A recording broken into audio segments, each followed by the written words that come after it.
ही जी काही आता निकोप स्पर्धा ज्ञानार्जनासाठी सुरू झालेली आहे त्याबद्दल सुद्धा मला विशेष आनंद होतोय, जेणेकरून वेगवेगळ्या संघटनांनी कायद्याच्या विविध विषयांवर अनुभवी वकिलांकडून नवीन वकिलांना काहीतरी मार्गदर्शन मिळावं म्हणून जे काही प्रामाणिक प्रयत्न सुरू केले त्याबद्दल सुद्धा मी त्यांचे अभिनंदन करतो. मित्रांनो, मुळातच आजची सुरुवात करताना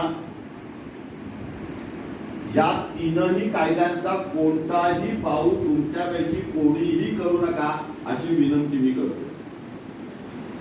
काहीही बदललेलं नाही, जे जुनं आहे तेच चालू आहे, फक्त त्याचं सुसूत्रीकरण झालेलं आहे. आणि कालांतराने पूर्वीचे जे कायदे होते त्यावेळेला जी परिस्थिती होती